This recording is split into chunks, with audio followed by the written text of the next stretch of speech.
الرجيم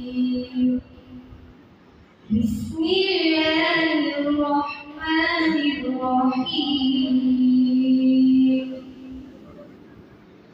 وأما القاسطون فكانوا لجهنم حطبا وأن لو استقاموا على الطريقة لأسقيناهم ماء غدقا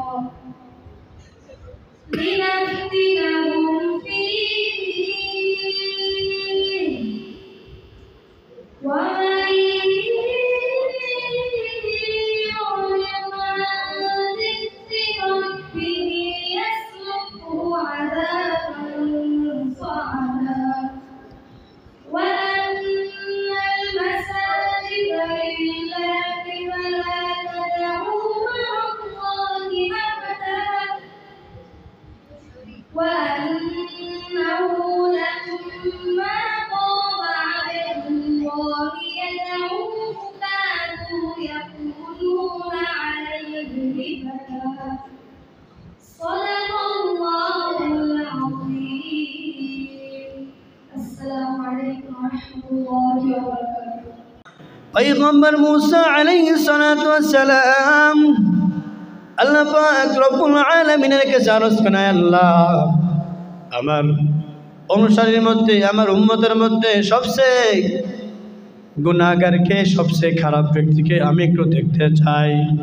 আল্লাহ পাক রব্বুল আলামিন पैगंबर मूसा अलैहिस्सलामকে জানায় দিলেন, ও पैगंबर मूसा তুমি যদি তোমার অনুসারীর মধ্যে গুনাহগারকে দেখতে চাও তবে তুমি ওই পাহাড়ের কিনারায় চলে যাও, রাস্তার মধ্যে অপেক্ষা করো। সকালবেলা ওই রাস্তা দিয়ে যে ব্যক্তি সর্বপ্রথম অতিক্রম করবে তুমি মনে করে নিও ওই ব্যক্তি সবচেয়ে গুনাহগার, ওই ব্যক্তি সবচেয়ে খারাপ। তোমার উম্মতের মধ্যে পয়গম্বর मूसा আলাইহিসসালাম রাস্তার মধ্যে অপেক্ষা করেছেন। এরপর তাকায় দেখেন আল্লাহর এক বান্দা ছোট্ট একটি সন্তান কোলে লইয়া ওই রাস্তায় অতিক্রম করিয়া জঙ্গলের দিকে রওনা হয়েছেন। পয়গম্বর मूसा আলাইহিসসালাম বুঝতে পারছেন যে এই ব্যক্তি হবে সবচেয়ে গুনাহগার, কারণ আল্লাহ পাক রব্বুল আলামিন বলেছেন এই রাস্তা দিয়ে সর্বপ্রথম যে ব্যক্তি যাবে এই ব্যক্তি হবে সবচেয়ে গুনাহগার।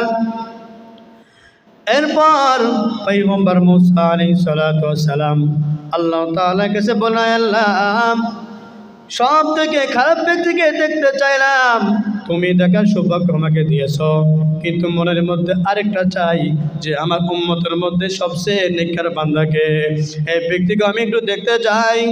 আল্লাহ পাক রব্বুল আলামিন বললেন, ও मूसा সন্ধ্যাবেলা তুমি এই রাস্তার মধ্যে অপেক্ষা করিও, দেখবা এই রাস্তা দিয়ে যে ব্যক্তি উল্টা পথ দিয়ে সর্বপ্রথম আসবে তুমি মনে করিও ওই ব্যক্তি সবচেয়ে নেককার বান্দা। পয়গম্বর मूसा আলাইহিসসালাম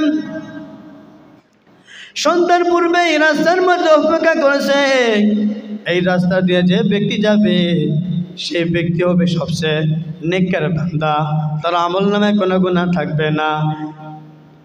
অপেক্ষা করেছে সন্ধ্যার পূর্বে, তাকায় দেখে আল্লাহর এক বান্দা ছোট্ট একটি সন্তান করে লইয়া উল্টো দিক থেকে ফিরে আসছে। পয়গম্বর मूसा আলাইহিসসালাম বললেন, আল্লাহ সকালবেলা যে ব্যক্তিকে দেখলাম ওই ব্যক্তি এখন আমার ফিরে আসছে, ওই ব্যক্তি সকালবেলা ছিল গুনাহগার, আবার একই ব্যক্তিকে এই মুহূর্তে দেখছি, তাহলে ওই ব্যক্তিকে আবার নেককার। মনে তো বুঝি আসে না রহস্য কি? আল্লাহ পাক রব্বুল আলামিন বললেন, ও मूसा তুমি বুঝবা না, কারণ আমার নাম রহমান, আমার নাম রহিম, আমার নাম গফফার, আমার নাম গফুর। আমি আল্লাহ যত বড়, আমি আল্লাহর আযাব গজব কিন্তু তত বড়, কথা বলো ঠিক কিনা? আল্লাহ পাক রব্বুল আলামিন বলেন, ও मूसा আমি আল্লাহ তাআলা যত বড়, আমি আল্লাহর দয়াও কিন্তু তত বড়, ঠিক কিনা? আমার এই বান্দা যখন ওই রাস্তা অতিক্রম করেছিল তখন তার কোলের মধ্যে একটা ছোট্ট সন্তান ছিল। ওই সন্তান তাকে প্রশ্ন করেছে, বাবা সামনে যে জঙ্গলটা দেখতে পাচ্ছি অনেক বড় মনে হচ্ছে। ও বাবা, তুমি কি বলতে পারবা এই জঙ্গলের থেকে বড় আর কিছু আসেনি? তখন বাবা বলল, সন্তান, এই জঙ্গলের থেকে বড় হলো পাহাড়। জঙ্গলের থেকে কি বড়?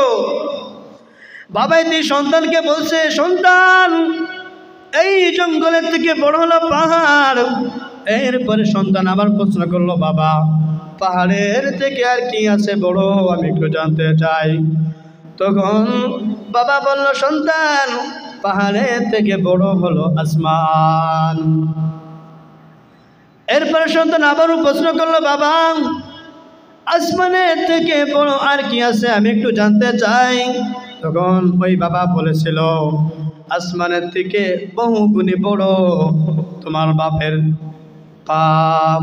কি বলো? আসমানের থেকেও বেশি বড় তোমার বাবার গুনাহ। তোমার বাবা এমন গুনাহ করেছে যে আসমানের থেকে বেশি হয়ে গেছে। এরপরে সন্তান কান্না করে বলে, ও বাবা, আসমানের থেকেও যদি তোমার গুনাহ এত বড় হয়, আমার আর একটু জানতে মনে চাই, তোমার গুনাহ থেকে বড় কি আর কিছু আছে? তখন আমার এই বান্দা বলেছিল, আমার গুনাহ থেকেও কোটি কোটি গুণ বড় আমার আল্লাহর দয়া। যখন আমার বান্দা আমি আল্লাহকে তো বরত্ব ঘোষণা করেছে, তখন আমি আল্লাহ তাআলা ওই বান্দার সব গুনাহ খাতা মাফ করে দিয়েছি। আরে নবীর উম্মতের দল, জীবনেতে কম গুনাহ করি নাই, শয়তানের ধোঁকায় পড়ে অনেক গুনাহ করেছি, নফসের খাসিতে পড়ে অনেক গুনাহ করেছি।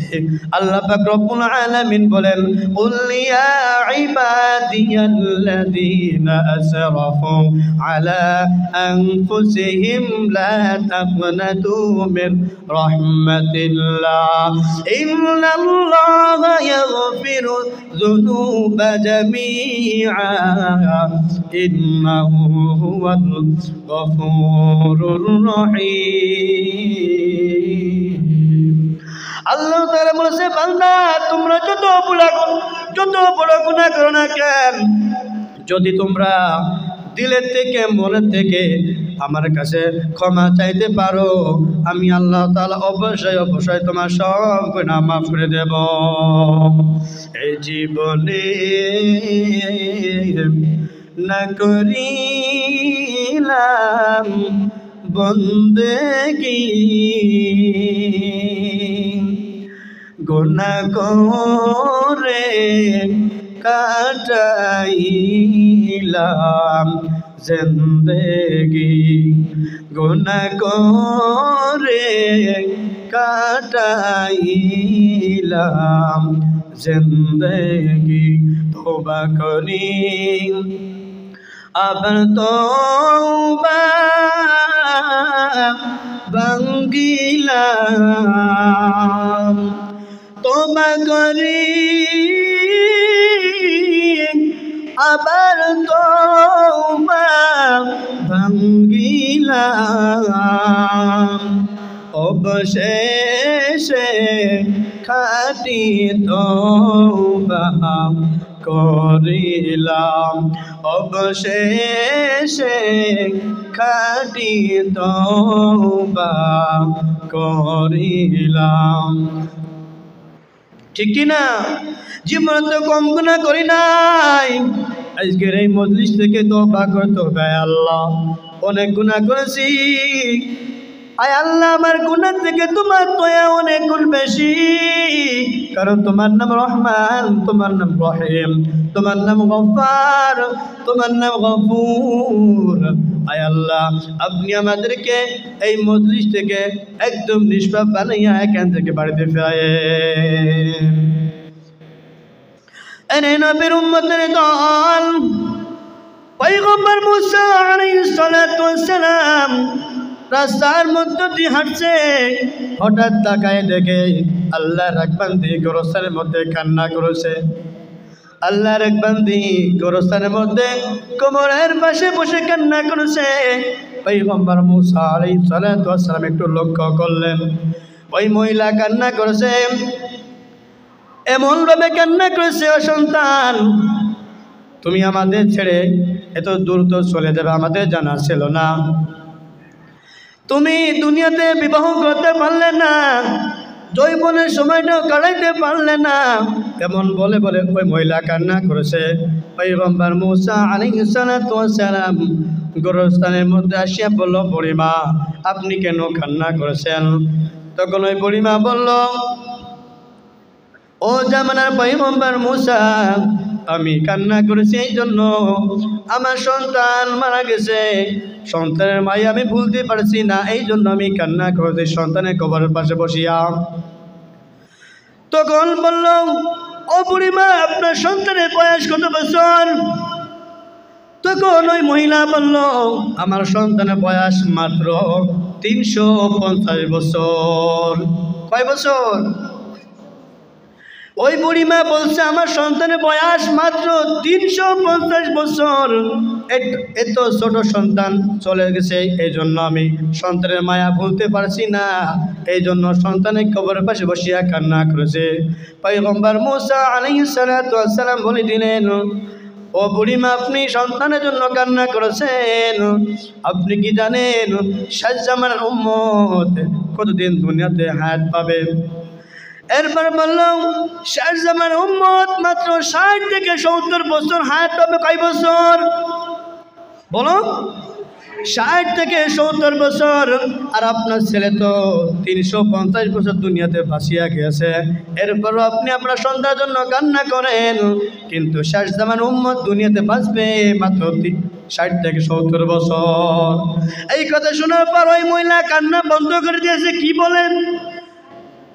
আমার ছেলে 350 বছর দুনিয়াতে বাঁচে গিয়েছে, এরপরও আমি আমার সন্তানের জন্য কান্না করেছি, কিন্তু শেষ জামানার উম্মত মাত্র 60 থেকে 70 বছর বাঁচবে, এটা কেমনে সম্ভব?